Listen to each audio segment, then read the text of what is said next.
Hello students, we are going to read a poem of second year English, Daffodils, and written by William Wordsworth. Daffodils are, perhaps you might have been aware of the flowers. These are the white, wild, yellow, bell-shaped flowers found basically in European and American countries. They are famous for their golden color attraction. And about the poet, what we can know, one of the greatest ever poets in the history of English literature, and he had described poetry as spontaneous overflow of powerful emotions recollected in tranquility. It's an outburst of emotion, and that as he has defined this, we can know about the poem Daffodils, how the poem has been composed spontaneously. And one of the greatest qualities of the poet is what he describes about the nature in his simplest way with the common words. He has never used difficult words, and as a result it is very easy for the students and others to understand. Well, when we speak about William Wordsworth, born in 1770 and died in 1850, he was the main architect or one of the pioneers of the Romantic age in English literature. Romantic age, or we can say Romanticism. Romanticism that made the beginning, that marked the beginning from 1798 with the publication of the lyrical ballads. The lyrical ballads, together with Samuel Taylor Coleridge. With the publication of this book, the Romantic age or Romanticism marked the beginning in English literature, and that is the turning point of English literature, where the poets and other writers focus their attention from the clubs and other such places to the nature. For them, nature was the most important factor. Okay, they deviated from the clubhouses and the coffee shops. Okay, as we know, daffodils are wild flowers, and romantic age or romanticism, it is what you might have been aware of, or you might know that romanticism is about love, but it is not about physical love. It is love between the humanity and the nature. So the poets and others, those belong to that particular age, their main focus was on the nature and natural elements such as the sun, the moon, the mountains, the clouds, the rivers, the seas, etc., etc., etc., but about the nature. And here, as the flower daffodils belong to natural element, we can confidently call the poem as a nature poem. Okay, now what we are going to know about in the poem. This is about nature, first point. How the poet encountered or came across the daffodils, about the landscape, then dancing of the flowers, and what impact it has on the poet. What is the impact of the dancing daffodils on the poet? Now come to the poem. Okay, once again, the poem is of 4 stanzas, and each stanza consists of 6 lines each. 4 stanzas of 6 lines. And while describing the poet has used various techniques to make the poem beautiful. And this poem is called a lyrical poem or musical poem. This produces music through the utterance of the words. The first stanza is what? I wandered lonely as a cloud that floats on high o'er vales and hills, when all at once I saw a crowd, a host of golden daffodils, beside the lake, beneath the trees, fluttering and dancing in the breeze. I wandered lonely as a cloud. I, the poet. I indicates to the poet, and he wandered. Wonder. A is here, not O. O indicates to surprise. A indicates to move aimlessly, to go on without any destination, to go purposeless, without any purpose. So one day the poet was taking a walk along the English countryside, and while walking, he came across the wild daffodils beside a lake. I wandered lonely as a cloud. The poet was wandering lonely. He was all alone. Though he was walking with his sister William Dorothy, he felt he was lonely, or he had sense of alienation, loneliness, ekakitto manobhav rohechi. Perhaps he might not have been satisfied with the crowded society, and he might not have got the thing that he wanted from this humanity. So he had a sense of loneliness. He wandered lonely, and his loneliness is compared to the loneliness of the cloud. The loneliness of the cloud. Wandered lonely as a cloud. Lonely means one. As a cloud. This is a comparison. This is a style of comparison. This is what we say figure of speech in English, and this is what simile. This is what simile. So what is a simile? Simile is a poetic technique of comparing two different natural objects, using the word as and like. Using the word as and like. A direct comparison between two different things. This is the simplest way of definition. So here the poet compares his loneliness to that of the loneliness of the cloud. The cloud usually sails or floats high above the crowded world. It is away from the world or the society, so it is lonely. And as a cloud is drifted, as a cloud is floated by the wind, the poet was perhaps also drifted or pushed forward with some intuition or with some intuition or some force, and that is why he has said wandered.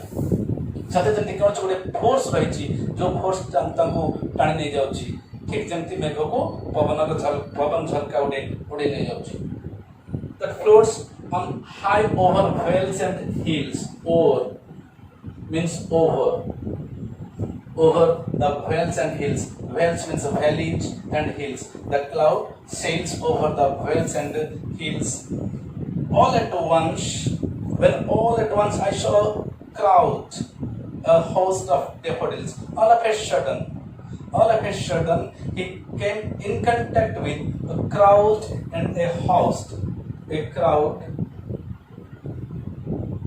a host. Both the expressions indicate large number of, or plenty.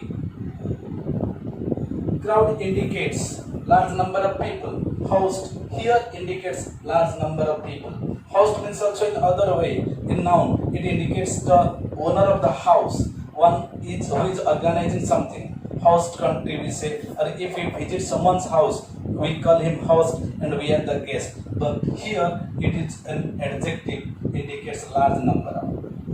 And the poet has used two words, crowd and host, to express the number. Because he was not satisfied with one word. He thought one word would never express his thought. One word would never express his thought. So he has used two words, a crowd and a host. So plenty of daffodils, golden daffodils, not daffodils, but golden daffodils. Again, the poet has used the word golden. Simple daffodil means might have been not so appealing, so effective. And when he uses the word golden, it means they are attractive, they are bright. Poet's mind was dull, dim, but here he encounters the attractive and shining golden daffodils. Okay, now he came in contact with the daffodils beside the lake, beneath the trees, beside. Okay. Beside is at the side of. Beside. At the side. Okay. You might have been confused with another word like that. There is another word besides. Besides there. Besides means except or excluding. And it is beside at the side. Never be confused between these two words. Beside and beside. The poet saw the daffodils beside the lake, beneath the tree means under the tree. Beneath, under the trees. Now, the poet has described the beautiful landscape of English countryside. He saw the daffodils beside the lake. There was a lake, there were trees, and there were the hills, there were the vales. Fluttering and dancing in the breeze. Fluttering means swinging, waving, and dancing in the breeze. There was gentle blowing of wind. Wind was blowing very gently, and with that gentle blowing of wind, the daffodils were dancing. The breeze makes the daffodils dancing and waving. Okay, now what is the first stanza? The poet was walking lonely. All of a sudden he came across the daffodils, golden daffodils, and they were in plenty beside the lake, beneath the trees, and the breeze made the daffodils dance. So in this first stanza, we came across a poetic figure or figure of speech that is a simile, and also we get the beautiful landscape. এই first স্টাঞ্জারে ଆମେ simile ଗୋଟେ poetic technique ବା poetic device ଟେ ପାଇଛନ୍ତି ଆଉ landscape ର description ପାଇଛନ୍ତି daffodils को ଦେଖିଛନ୍ତି କବି ଝରଣା ହ୍ରଦ ତଟରେ ଏବଂ ଗଛ ତଳରେ ସେହି daffodil ଗୁଡ଼ିକ ହର୍ଷ ଉଲ୍ଲାସରେ ନାଚୁଛନ୍ତି ପବନରେ. Now come to the second stanza of the poem. Continuous as the stars that shine and twinkle on the Milky Way, they stretch in never-ending line along the margin of a bay. 10,000 saw at a glance, tossing their heads in sprightly dance. Continuous as the stars that shine, continuous as the stars. Here another word, age. We have already discussed in the first stanza. Age or like means simile, it is a comparison. Here the poet again compares the daffodils with the stars, heavenly bodies in the galaxy. They are found in plenty, countless, innumerable stars are there, and they are twinkling, shining continuously. And here the poet also finds the eternal dancing of the daffodils. The dancing of the daffodils is eternal, continuous, just like the stars, and it is what simile. So continuous is the stars that shine and twinkle on the Milky Way. Milky Way is galaxy. The poet has found two similarities between the daffodils and the stars. One is continuity and other is plenitude. दुईटा सामंजस्य पाइछन्ति. गोटे आसिला continuity, चालू रहिछि, अनवरत चालू रहिछि, एवं द्वितीय आसिला असंख्य संख्या. They stretched in a never-ending line. They stretched in a never-ending line. Never-ending. That means something that has no end, limitless. And what it indicates? The stars in the galaxy are never-ending. Just like that, the daffodils are also in a never-ending line along the margin of the bay. Just at the outskirts of the lake, the daffodils are stretched in a never-ending line. And margin means edge. Margin means edge or outskirt. Just at the ends of the lake, the daffodils are spread or stretched in a never-ending line. And this never-ending line is another poetic technique that is known as hyperbole.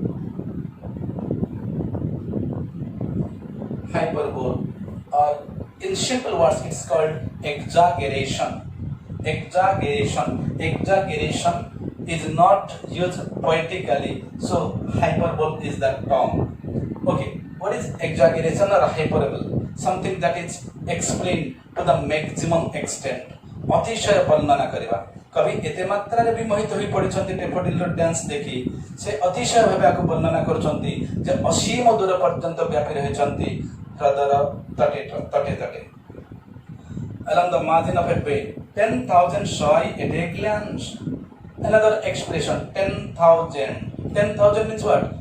10,000, not hundreds, not thousand, but 10,000 at a glance. Glance is look. Glance is look. At one look, the poet could see 10,000. Then it is not an exact number. It is an approximation. It is an imagination. There were so plenty that the poet could see or the poet could visualize 10,000. It is again exaggeration or hyperbole. 10,000. So I at a glance. This is again hyperbole. Okay. Now the poet was at its excess happiness, pleasure. He was quite happy and he was quite enchanted, fascinated by the dancing daffodils. Okay. Tossing their heads in sprightly dance. Tossing means what?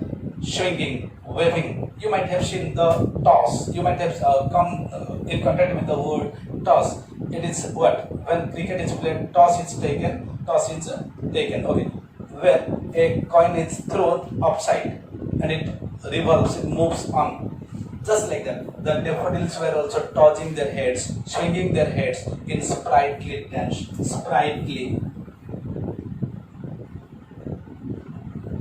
This is what? Lively or energetically. Lively or energetically.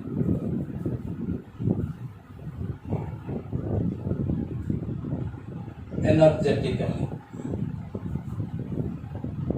Lively, energetically. As if the poet had found liveliness, energy, force in the dancing of the daffodils. Now, what is the summary of the second stanza? The dancing of the daffodils is as continuous as twinkling and shining of the stars on the galaxy. Samanjasya, samanata rahichi. And they were stretched in a never-ending line, ashima durata vyapi chanti, along the margin of a bay, and the poet could see 10,000 daffodils at one look, at a glance. Eka nazare 10,000 daffodils dekhachati kavi, tossing their heads in a sprightly dance. The daffodils are dancing joyfully, jovially, and very powerfully. अति इच्छा भावे अति आनंद रे अति powerfully से माने नाचुचंती and एथिरे हमें पाउचंती simile and hyperbole. Okay, now come to the third stanza. The waves beside them danced, but they outdid the sparkling waves in glee. A poet could not but be gay in such a jocund company. I gazed and gazed, but little thought what will the soul to me had brought. The waves beside them danced too. Waves were there in the lake. The waves were also dancing beside the daffodils. But the poet found pleasure, the poet found joy in the dancing of the daffodils, but not in the dancing of the waves. The dancing of the waves was not so attractive to the poet as the dancing of the daffodils. The poet has created a comparison. The poet has created a competitive spirit between the dancing daffodils and dancing waves. And in that competition, the dancing waves made a win over the sparkling waves, the dancing of the sparkling waves. The waves beside them danced too, but they outdid the sparkling waves. Outdid means overcame. Past tense, surpassed. Or in simple way we say won. The poet creates competitive spirit. So the dancing of daffodils made superior or made a win over the sparkling waves in glee means joy. We can say the dancing of the waves is normal, plain, simple dance, but the dancing of the daffodils is joyful, jovial, ecstatic dance. Okay. A poet could not but be gay. A poet could do nothing. In such a joyful atmosphere, in such a joyful surrounding, the poet could do nothing but feel joyful. A poet could not but be gay. Gay. Joyful. Why joyful? He is in a jocund company. Jocund, joyful. The poet was in gay, the poet was in joyful atmosphere, the poet was in a joyful mind, ecstatic mind, because he was in a jocund company. The poet was quite forgetful of the surrounding. The poet was quite forgetful of the people who were with him, the humanity, the crowded humanity, and he has involved himself, he has attached himself to the nature. He got the pleasure and he got whatever he has wanted or whatever he was in search of. And he was in search of joy, solace to his mind, and that he had never derived it from the humanity, and he had got it from the nature, and that is why he has used three different words: glee, gay, and jocund. All these three words indicate or explain one word, joy, and he has used these three different words for one purpose because he desperately wanted this. He desperately wanted this. This shows his desperation. Okay. A poet could not but be gay in such a jocund company. Why joyful? Because he was surrounded by joyful company. And what is company here? Company, he found company with the dancing daffodil. And here the poet has treated the dancing daffodils as human. This is what we can say personification. Jocund company. It is another poetic term is personification. Personification. And what is this personification? Treating inanimate things as animate. Treating non-living things as living things.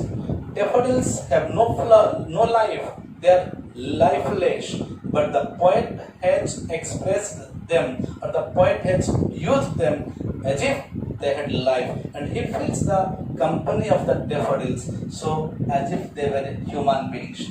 That is what another figure of speech or poetic technique, personification. And what happens to the poet? What happens to the poet when he feels joyful? Then the poet says, I gazed and gazed, but little thought. I gazed and gazed. Gazed means looked constantly. Looked constantly, without diversion of attention, without being disturbed by anything. He was gazing at the daffodils. And here again, another thing, the poet has repeated the word gaze. I gazed and gazed. Why? It shows his intensity. It shows his exaggeration. He was deeply enchanted. He was deeply fascinated by the dancing atmosphere. And his heart was at the maximum pleasure. He got the utmost pleasure. I gazed and gazed, but little thought what wealth the show to me had brought. What wealth the show to me had brought. Just let me change the sentence. What pleasure the show had brought to me. What pleasure, what wealth the show had brought to me. What wealth the show had brought to me. This is in prosaic way, but the poet has made it poetic. So, what wealth the show to me had brought, as if he had got some wealth, he had got some money and richness. And what is that wealth or what is that richness? Nothing but the pleasure, nothing but the joy that he gets from the dancing daffodil is compared to the wealth.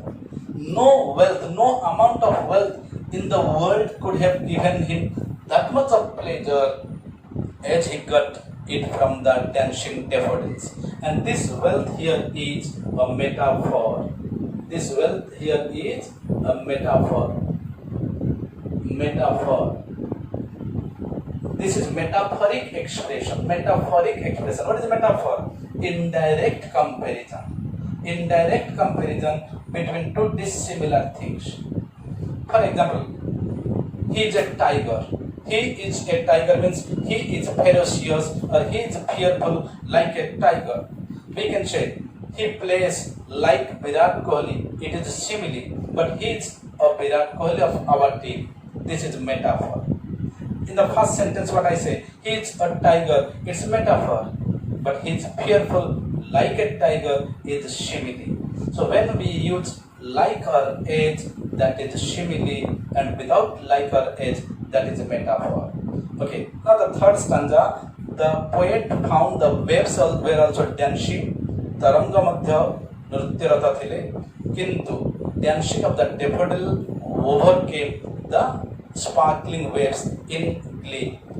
Dancing daffodil टा अतिशय मात्रा आकर्षणीय थिले विजयी थिले sparkling waves ठारू कोथिले ना आनंद रे एमिति एक आनंदमय परिवेश रे कवि किछि नै केवल आनंदित थिले. ही गेज्ड एंड गेज्ड अपलक नेत्र रे चाहि रहिले अपलक नेत्र रे चाहि रहिले कोठी की ना से डांसिंग डैफोडिल्स को एंड भाबुछंती सते जेमिति अमाप धन संपत्ति पाई दैछंती एसी धन संपत्ति को से कोन कले मेटाफोरिक वे रे एक्सप्रेस कले. इस स्टैंजा में पहले another two poetic qualities for poetic expressions, metaphor and personification. Now let us go to the fourth stanza. Fourth stanza is, far oft when on my couch I lie in vacator in pensive mood, there flash upon that inward eye which is the bliss of solitude, and then my heart with pleasure fills and dances with the daffodils. Oft means often. Short form of often is oft.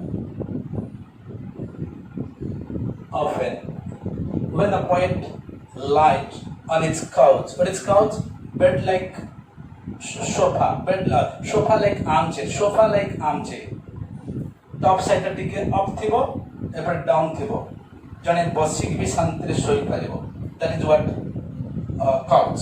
So when the poet lies on its couch in pensive and vacant, he had no business. His mind was not occupied. He was free and he was in pensive mood, thoughtful mood, or he was in shared mood. So whenever he was there on the couch, they flashed.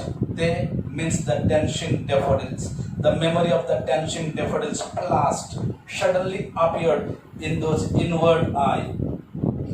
Inward eye means inner vision or imagination, imaginary world. In its imagination, the dancing daffodils flashed for few seconds, which is the bliss of solitude. Which is the bliss of solitude. Another word for joy, bliss, joy. Solitude is loneliness. Look at the word. Bliss of solitude means joy of lonely state. Something that gives pleasure in lonely states. Usually, we are sad. We feel lonely. We feel sad in the lonely state. But here, when the poet was in lonely state, he got pleasure. He derived pleasure from his memory, from the remembrance of the dancing daffodils. The memory of the dancing daffodils gave him pleasure. That is why he said, bliss of solitude. Okay, and then my heart with pleasure fills and dances with the daffodils. When he remembers the dancing daffodils, his heart is filled with pleasure and it dances with the daffodils. The heart is joyful. He was in the ecstasy, or he was in ecstatic state, joyful, over joyful state, and the heart dances with the daffodils. All his sadness, all his gloominess, all his pensive thought evaporated, disappeared, and everything was replaced with joy and pleasure.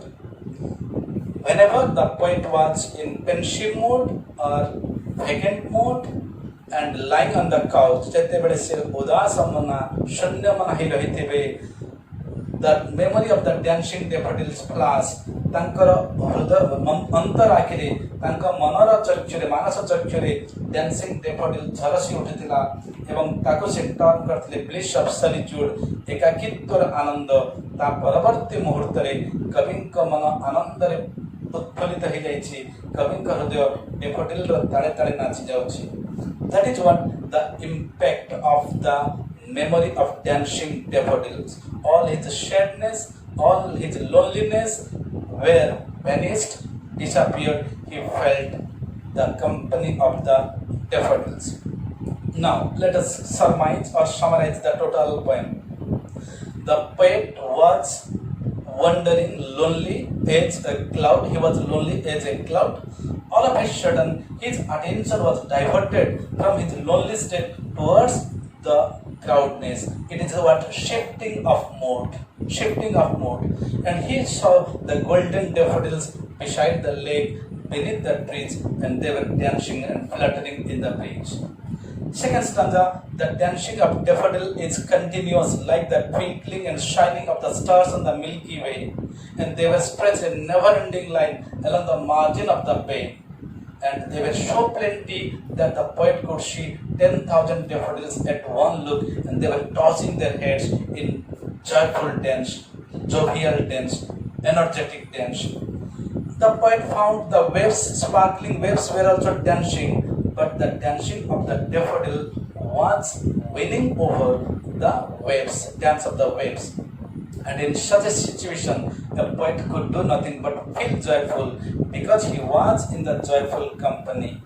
And being joyful, he gazed at them, he looked at them constantly, he lost all other surrounding, everything else. He lost himself in the company of the daffodils, thinking if he had got some pleasure. And the last stanza, whenever his mind was not occupied, his mind was empty, he was in a pensive mood, the dancing daffodil flashed in his memory lane, and that is the bliss of solitude. And after that, his heart is filled with pleasure, dances with daffodils. These four stanzas, stanza 1, 2, and 3, are the observations the poet observes, and the fourth stanza is reflection. He reflects. And another important quality of the poet is his rhyming word. You might have noted all the stanzas have a particular rhyming scheme, that is A, B, C, C. Line 1, line 2, line 3, line 4, line 5, line 6. So line 1 rhymes with line 3, line 2 rhymes with 4, and line 5 and 6, they have the same sound. With this, I conclude the poem. I hope you might have understood the poem perfectly. Thank you.